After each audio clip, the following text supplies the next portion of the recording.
مفتی صاحب اس time Pakistani drama بہت تیزی کے ساتھ دیکھا جا رہا ہے اور بول رہے ہیں کہ اس میں بے شرمی یا بے حیائی نہیں ہے، تو کیا اس کو دیکھنا جائز ہے؟ کیا دیکھا جا رہا ہے؟ پاکستانی ڈرامہ۔ جب آپ کہہ رہے ہیں کہ ڈرامہ اور لوگ سمجھ رہے ہیں کہ ڈرامہ، تو مطلب جب آپ کو پتا ہے کہ یہ ہم کیا دیکھ رہے ہیں یا ناٹک کہہ لیں، تو جب ہے یہ ڈرامہ ہے ناٹک، تو جب آپ سمجھ رہے، لوگ ایموشنل ہو کے رو بھی رہے ہیں۔ میرے پاس بھی اس سے قبل بھی بہت زیادہ لوگ کہہ رہے ہیں فحش نہیں ہوتی ہے، اس کے اندر کسی طرح کی فحاشی نہیں ہے، کیا ہے کیا نہیں ہے مجھے نہیں پتا، جو لوگوں سے پتا وہ میں بتا رہا ہوں۔ تو لوگ ایموشنل بلیک میل اس چیز سے ہو رہے ہیں اور اس کا اثر لوگوں کے اوپر بہت غلط پڑ رہا ہے۔ کیا پڑ رہا ہے کہ دیکھیں، جس چیز کو آپ دیکھتے رہیں یا سنتے رہیں، وہ کوئی بھی چیز ہو، میں ایک اپنا تجربہ پیش کر رہا ہوں جو قرآن و حدیث اور کتابوں کے ذریعے سے میں نے سیکھا ہے، کہ آپ کسی بھی چیز میں پڑے رہیں، چاہے وہ کسی تاریخ میں پڑے رہیں، تاریخ کو دیکھیں، حدیث کو دیکھیں گے تو حدیث ذہن میں رہے گی، آپ اس کے حساب سے کوئی عمل کر رہے ہوں گے تو ذہن میں حدیث آ جائے گی۔ آپ اگر کوئی سیریل دیکھ رہے ہیں یا پاکستانی ڈرامے دیکھ رہے ہیں اور اس کو ذہن میں آپ کیا آ رہا ہے کہ آپ پھر اسی مطابق کوئی کام کر رہے ہیں، تو وہ پاکستانی ڈرامہ ناٹک آپ کے دماغ میں آئے گا۔ تو جو چیز بندہ دیکھتا ہے نا، تو اسی کا عادی ہو جاتا ہے، پھر اسی طرح سے کاموں کو وہ کرنے کی کوشش کرنے لگتا ہے۔ آپ دیکھو نا، یہ میں نے کچھ بہت سالیں ہو گئی ہیں، تو عجیب طرح کی لوگوں کی مانگیں نکلتی تھی، تو وہ کوئی کہہ رہا ہے کہ یہ وہ فلاں ہیرو کٹ ہے، کوئی کہہ رہا ہے فلاں ہیرو کٹ ہے۔ کیوں بھائی، تمہارے اوپر کون سا اثر چھا گیا؟ تمہیں کیا ہو گیا کہ تم عجیب وہ اپنی شکلیں بنا لیتے ہیں، عجیب طریقے سے وہ بال لگ کے پھر رہے ہیں؟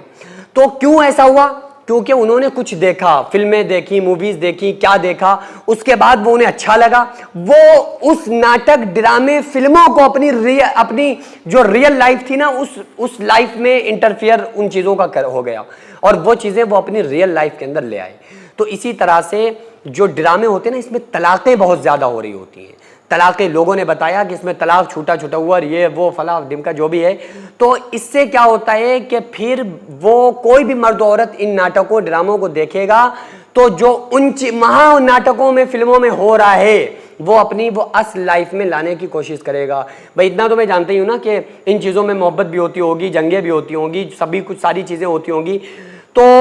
اگر کوئی لڑکی اس میں کوئی ڈرامے میں کوئی لڑکی کوئی رول کر رہی ہے، کوئی لڑکا کوئی آدمی کوئی رول کر رہا ہے، اب وہ عورت کیا کرے گی کہ وہ اسی طرح سے بننے کی کوشش کرے گی۔ تو بھائی وہ تو انہوں نے ڈراموں میں کیا تھا نا، جو ڈراموں میں محبتیں دکھائی جا رہی ہیں نا، وہ ان کی ریئل لائف میں جا کے دیکھو، خود ان کی طلاقیں ہوئی ملیں گی آپ کو۔ میں ایسے ہی بول رہا ہوں، یہ نہ کمنٹ آنے لگے کہ شاید مجھے نہیں پتا، مجھے بخدا نہیں پتا کون بناتے ہیں، کون لوگ ہیں، وہ کیا ہیں، مجھے نہیں پتا، لیکن میں بتا رہا ہوں کہ جو آپ کو آ کے بتا رہے ہیں، دکھا رہے ہیں، وہ خود ان کے گھر کے ماحول ایسے نہیں ہوں گے جیسے اس میں آپ کو دکھائے جا رہے ہوں گے۔ تو اس لیے ان چیزوں سے بچنا چاہیے۔ طلاق کا یہ زیادہ معاملات بڑھتے آ رہے ہیں، اور اس کا جو بیک گراؤنڈ نکل کے آ رہا ہے وہ یہی کہ ڈراموں میں پڑ گئے تھے۔ جیسے پب جی کا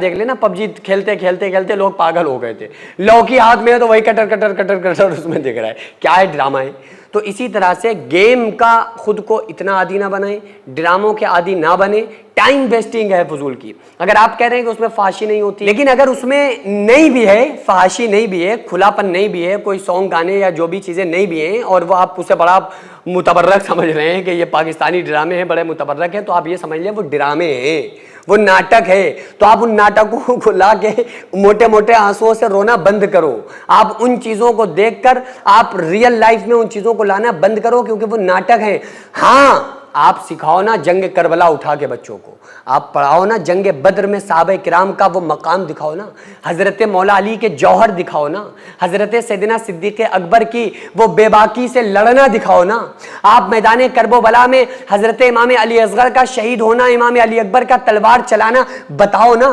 ریئل کہانیاں، ریئل لائف جو کہانی نہیں ہے، جو ریئل ہے، وہ آپ کے سامنے، آپ کی اسلام کی تاریخ میں، تاریخ اسلام میں موجود ہے۔ کیوں نہیں آپ بچوں کو وہ کتابیں پڑھاتے ہیں جو بچے آپ کے بہادر بن سکے؟ کیوں نہیں آپ بچوں کو حضرت سیدہ زینب کی تاریخ اٹھا کے دکھاتے پڑھاتے ہیں، تاکہ آپ کی بیٹیاں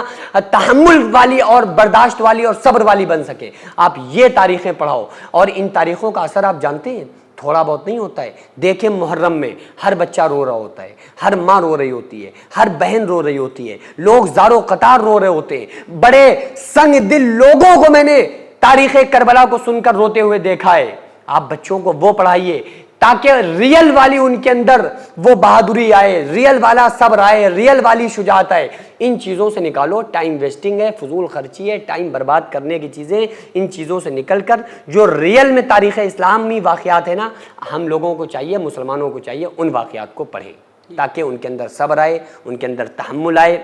ان کے اندر برداشت کا مادہ ہے، اللہ سے محبت بڑھے، اللہ کے اوپر توکل بڑھے، اللہ کے اوپر یقین بڑھے، تاکہ لوگ اللہ تبارک و تعالیٰ کی طرف متوجہ ہوں۔ سینکڑوں ایسے غریب پریوار جو فاقہ کر کے زندگی گزار رہے ہیں، اور بہت سے ایسے مجبور لوگ جو غربت کی وجہ سے بیماریوں سے جوجھ رہے ہیں اور ان کے پاس علاج کرانے کے لیے بھی پیسے نہیں ہیں، تو ان غریب فیملیز کو ہر مہینے ہماری سوسائٹی راشن دیتی ہے اور ان غریبوں کا فری میں علاج کراتی ہے۔ تو آپ لوگ ہمارے ساتھ مل کر ان بیوہ عورتوں اور یتیم بچوں کا سہارا ضرور بنیں اور ان کے راشن اور دوا علاج کے لیے زیادہ سے زیادہ تعاون کریں، اور یہ ارادہ کریں کہ غریب کے بچوں کو انشاءاللہ بھوکا نہیں سونے دیں گے، اور ہر ہفتے ہر مہینے آپ لوگوں سے جو بھی ہو سکے آپ تعاون ضرور کریں۔ ان کو 10 سال سے جو لوگ بستر پر پڑے ہوئے ہیں، انشاءاللہ تعالی ہم سب مل کر ان غریبوں کا علاج بھی کرائیں گے، اور ہر مہینے انشاءاللہ تعالی ان غریبوں کو ہم راشن پہنچائیں گے۔ یہ سوسائٹی کا اکاؤنٹ نمبر ہے اور یہ اسکینر ہے، آپ لوگ اس اکاؤنٹ پر یا اس اسکینر کے ذریعے آپ غریب فیملیز کی ہیلپ کر سکتے ہیں۔